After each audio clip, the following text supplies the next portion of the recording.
I was talking about the fact that it was unique that stars, in a sense, in this particular medium that we're all involved in, have that feeling about television. That stars make those decisions that that sometimes don't look upon the permanence of our industry, or give the director or the producer the kind of time and that, unlike the films, these same stars, the biggest stars in the world, will absolutely do just about anything a director will ask them to do with respect. I don't know what makes those films, unless it's their permanence, unless it's the fact that that statement or that story becomes a permanent archival document.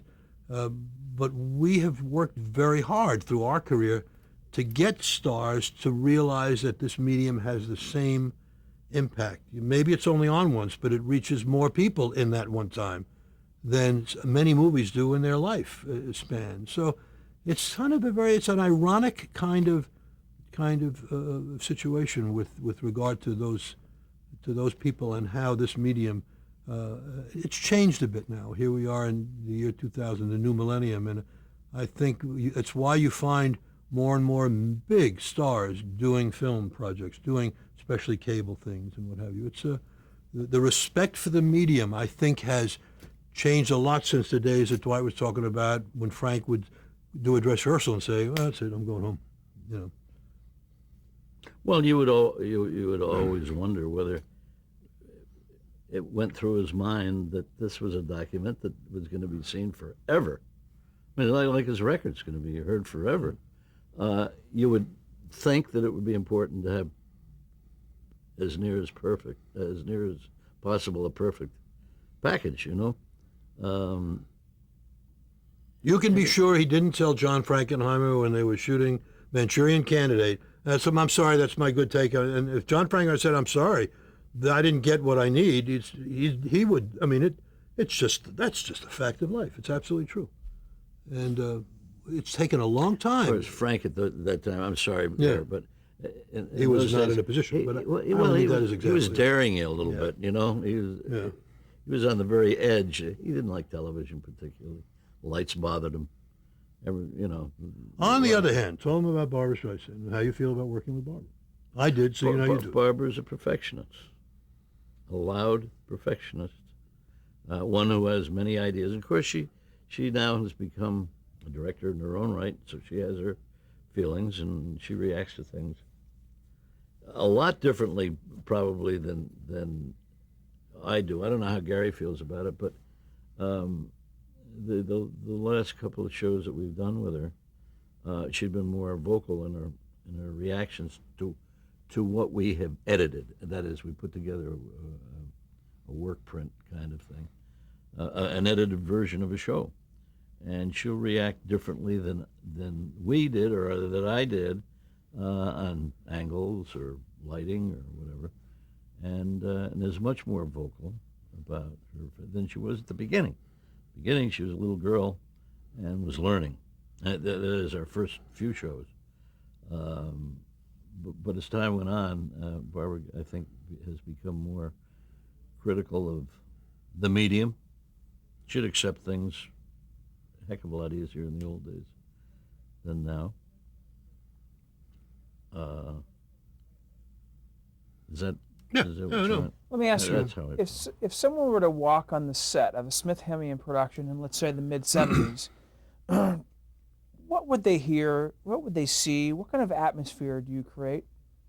Well, first of all, they would hear one thing that nobody else is. Write a playing card on a piece of paper and hand it to Dwight. Just write any playing card you want on a piece of paper. Just write a playing card on a piece of paper, and don't let me see it or know what it is, and just hand it to Dwight. Put the camera on him. I don't want. No, we're not.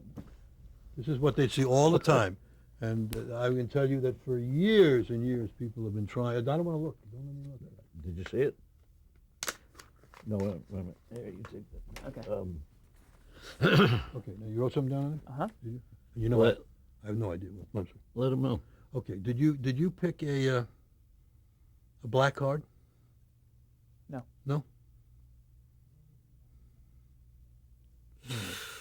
Well, was it a... Huh?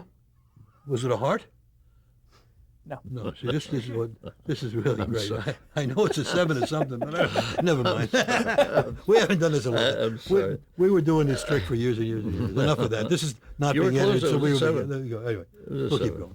What you really would have seen in those You really days- want to see that trick? No. I'm very curious. No, it's funny because we've been doing this. He'd be in the control room and I'd be on the floor, and a cameraman would whisper a card, and he'd just say, "Gary, tell him what the card is." And I could tell him the card. It's I'd just be one on of the- those on the silly things. headphone with Milton the Berle camera. taught us. Milton Berle taught us. So ask Milton how it's done when next time you interview. What you might have seen in the 70s, and any time we walk in, you would see It a would very, be in English because in the 70s we were in England. well, part of them. You would have certainly you would have seen Dwight primarily in the control room, working with the camera operators and the lighting director, especially in terms of developing the images and coordinating what a director does in a sense in live or taped television for the moment. This is if it was an audience show, you'd see the preparation of a live telecast, but for the most part in those days it was more pre-taping, multi-camera selections, lighting, etc. Dwight would be there. Those were the great days. Those are the days. Forgive me again for interrupting, but those are the days that I remember mostly. The stuff, the one-person kind of shows that we used to do, that of course aren't around anymore. Where you'd go in and you would do it, you'd pre-tape it until it was right, and of course that's what we were talking about earlier. But that is making it perfect, you know. But We were making, it was movies. It's the closest thing to what movies do too. Not that it was necessarily single camera, it could have been multi-camera, but we basically were doing setups. We basically were not, if there was an audience there, yes, we would do as much as we could for the audience and then stay on and keep doing it, whether it was craft music hall. Most specials were done even without an audience because we knew we could sweeten them later and add whatever needed to be done later. Or if they were on location like Tijuana Brass or in England where we didn't care, we would, but it was very, very close to using television more like film. So if you came around, you would see that kind of setup. But instead of the director being on the floor, although in some cases it would, but for the most part it would have been in the control room, in a sense doing what the director does there in terms of planning the shots, shot selection, etc. And I would be mostly on the floor, working with the actors, standing in for Dwight, because it just made the communication process what a was little particularly easier. great was we would lay out a number, and Gary would be on the floor doing the walking, or whatever I say. Well, I don't mean that, but whatever was required of the performer, and we would rehearse with him, with the cameras. Then put the performer in.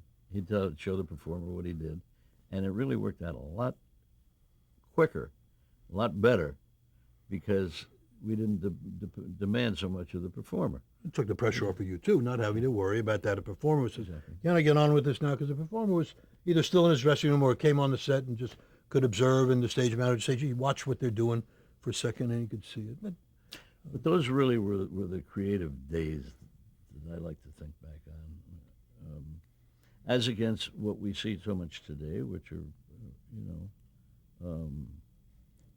award shows, that kind of thing, which are pretty much, and I don't mean this all the way, but those are reporting what's happening on the stage, as against creating what was happening on the stage. Big difference. That's exactly true.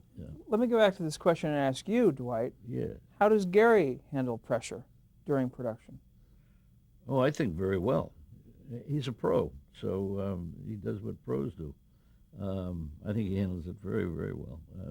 There's no, if you're looking for us to say that there's a lot of screaming or yelling or hollering or that kind of thing, no, that never happens with our things.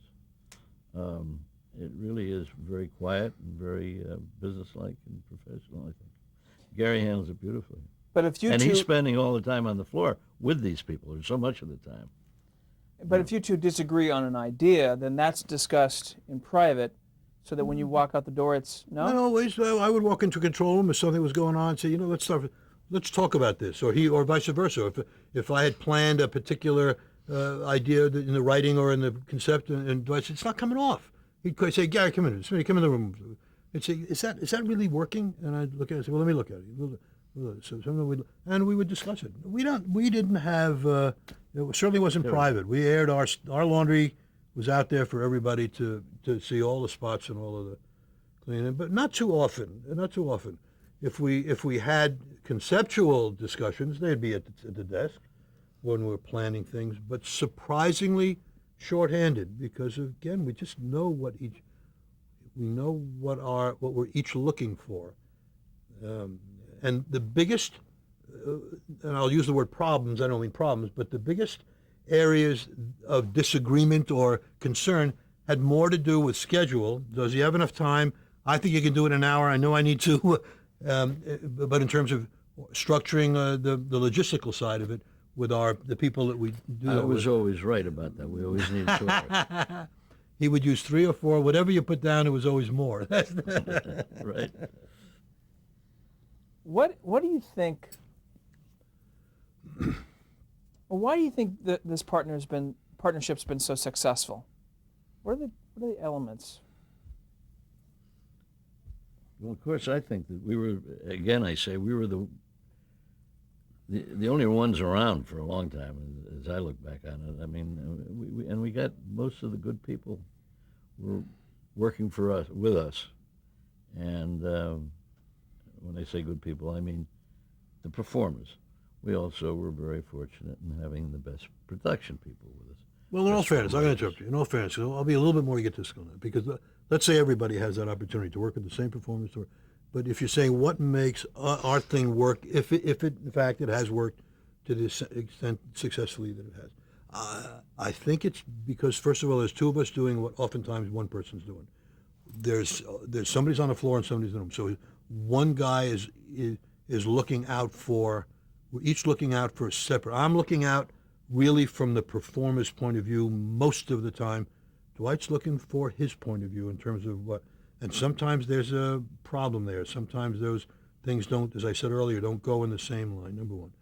Number two, I think that we cared about a point of view with things, that there should be a point of view. And if we have any disagreements on the things that we were doing, it usually had to do with something that Dwight might have wanted to do from his point of view, but it didn't fit in to what the point of view. It might have looked better. It might have been different, but it didn't. If my argument would be that it didn't fit into the point of view of what we're trying to say with this idea. And concurrently, if I was being too dogmatic in what I want to do and it really didn't look good, he'd point that out to me and say, wait a second, that's nice to talk about, but it ain't happening that way. And there was always a meeting of the minds. I think we knew when each of us was in trouble with our point of view. Dwight knew less when he was in trouble because he really only cared because I really felt about the visual. About the visual. Well, from his perspective, he was, because he really, really only was looking at it, and of course hearing it, but seeing it from there. Less concerned with, gee, is there an idea? Is there what are we trying to say by doing this? Does it need a wide shot here to establish what our point of view, even though it might not have been the right shot at the right, whatever. Any number of things that happen when, in a sense, when you kind of have two directors in a way. In other words, in that respect, we were both directors, and in a lot of respects, we were both producers. So there's got to be some give and take, and that's probably, I think, what made it unique, that there were two of us, each looking out for a very specific and special side of something, but at least the ingredients of that recipe were intelligent, articulate, tasteful, and hopefully different. We're very motivated by doing things not the way they've been done before. Worn out. Gets worn out listening to me. Every time we have it, he says, I'm putting that in, is that going in the book? I know it varied, but how many projects would Smith Hemion do per year? Average? 10, roughly. And that's one a month premiere, isn't it? Yeah, I was going to say, and what, generally speaking, what kind of staff would you have to hire in order to do 10 projects a year? Oh, well, depending on the project. And I mean, it really depends on the project, but we have a fairly small ongoing operating staff. There's only about 5 or 6 people here on an ongoing place, a couple of producers that we have that work with us now in support of the ongoing projects that we continue to have. We would tool up for any project, and depending on if it was a heavy dance show, then you needed the right choreographers and the right dance assistants and that kind of thing. If it was a live event show, it needed that kind of thing. If it was Dwight basically would always talk about with our sort of associate producer or exec in charge, whatever they call him, about what he needed in terms of support, staff support, cameras. It tends to be the same guy. I mean, but your team, as it were, that the guys that you use on a regular basis. Well, I think it goes right down the list. We tend to use, as Gary said, the same people in every category. Same lighting director, same audio director. You do that because it makes everything a lot easier. They get to know you the way Gary and I know one another, and they think ahead all the time as to the things that they can bring to us that we enjoy, the way we like to see them. So you try to use the same people because it saves a lot of time. You don't have to explain yourself so much. They also, I think, like working with us. In all fairness, those kind of people love working for Dwight because he gives them time. I've worked with a lot of directors now, especially since there are some things I do on my own lately. But nobody gives the creative staff the kind of attention and respect and time that Dwight does. Most people are just barreling through it. Let's get it done. It's got to be blah, blah, blah, blah.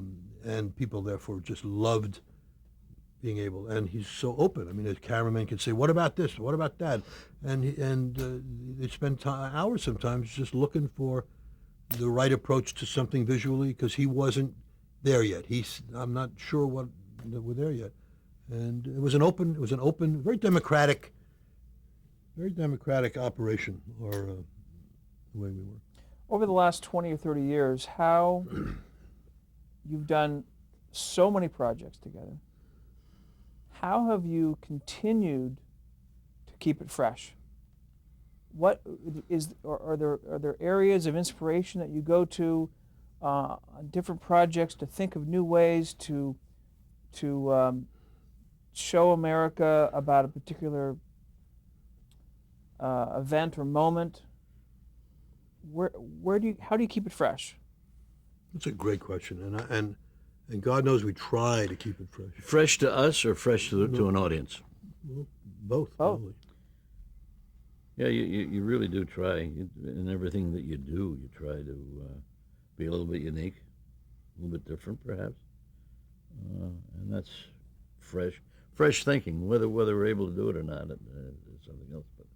But we do think in that direction. A little bit different. I told you earlier. It's interesting. If your eyes are open and you watch what's going on, you'll find things, ideas, looks in the strangest places. I'm telling you, I remember us sitting and watching Dwight's brother's golf coverage a long time ago, and the damn golf ball had a trail, and he said, "Gee, I wonder if I could do that in a dance thing." I mean, I mentioned that earlier. If you're looking and you say, "That's something I can build on that, I can use that," nothing, I mean, we're all mirrors, and we're all looking. I mean, we're all absorbing from a lot of different sources, whether it's what we read or what we see, or whether it's a movie or a ball game, or I don't care what it is. If your eyes are open, there's something out there, hopefully, that'll keep it fresh. And the other thing nowadays, especially with us, okay, I mean, we're old men, I mean, I can't tell you how many meetings we go to where we're looked upon like these. I mean, we're not the youngsters that are getting hired very often by 90% of the companies now. Thank God we keep working and everything. And maybe it is a little bit of a testament to the fact that we still are looking, still kind of looking for things that make it feel contemporary, that make it different than it's been done before. Wherever that comes from, and I can't predict where it comes from, because it's really easy to fall back on what we know we've done before, and sometimes we'll just change it for the sake of changing it, because even though maybe it's riskier, but you got to do that. There's some incredible stories. I mean, you hear them if you're talking to people in our business who've been the people that created this medium and who and who really were the pace setters for this incredible medium that we have here. I hope that somebody has told you that they've gone to an office once and been asked, tell me exactly what it is you've done in the past. And this person could be as big as Grant Tinker, who will tell you the story happily about going into an office where the kid said, I'm very aware, Mr. Tinker, of who you are and all, but could you remind me again of what the shows you've done? And Grant said, you first. I mean, give me a break. Does it bother us a little bit? Does it mean because we're as old as we are in years that we still don't have a sense of what is good or what is of what it takes to put something on? I refuse to accept that. That's an age-old kind of a problem, isn't it? I mean, we've heard that for a long time. As some portion of our group grows older, they react in a very funny way to the new guys that are coming in. As Gary says, I mean, you know, particularly when they ask you what you've done, you know, you figure if they know anything about, or if they've studied their craft, they probably have run across your name every now and then, and should know anyhow what you've done. I don't know what that means, but it's as you grow older, you think about it a lot more. You may have mentioned it earlier, Dwight, but I want to ask if it's possible for you to mention your proudest company achievement, the best show that you feel your company has put on the air. You've collectively. I can answer that a little bit. I think there are two shows that I think stick out, and one of them is a Baryshnikov show that we did, Baryshnikov on Broadway, which was, I think, a classic. And another one was this Herb Alpert show that we're talking, which we don't have a record of anymore. Nobody seems to have a tape of that show, unless you've got it. I think I have one someplace. I'm not sure what quality it is. Yeah, he's got them all. I just found it for you. No, I have. There's maybe the first half of it. I know that there's something that says Herb Alpert. Do you want to browse it myself? But it's but that too. It was quite an undertaking, and it was, you know, it was early in our careers, and we were out on the road a lot with it, and but it worked out. So I thought so terrific. I was very pleased with that. But I was going to say something else. I was just this morning. I was cleaning out a desk drawer, having some furniture painted. I pulled out a newspaper clipping that talked about a Tony Bennett show that we had done in San Francisco. And the article said, along with Barbara and Frank, this is probably the most unique talent that has come along. So it's a very ingratiating kind of a comment about Tony and how great he is, you know. But I looked at that. Jesus, I did all three of them. You know, they just happened to mention those three. But it was at the same time, or around the same time, that Barbara and Frank had done theirs.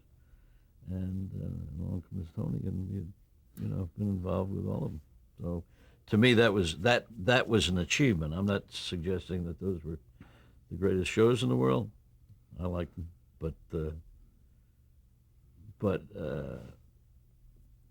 I was gratified by that article.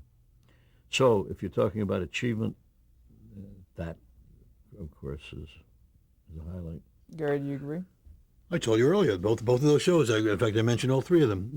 You had asked me at the end, I think Karen asked me about some other shows that I had forgotten about, and there's one that I will mention, because I think I especially react to concepts that were like really challenging to do in terms of their historical significance. And we did a show called Rockette. I mentioned Apollo earlier, but the Rockette is very similar. It was a musical history of the Radio City Music Hall.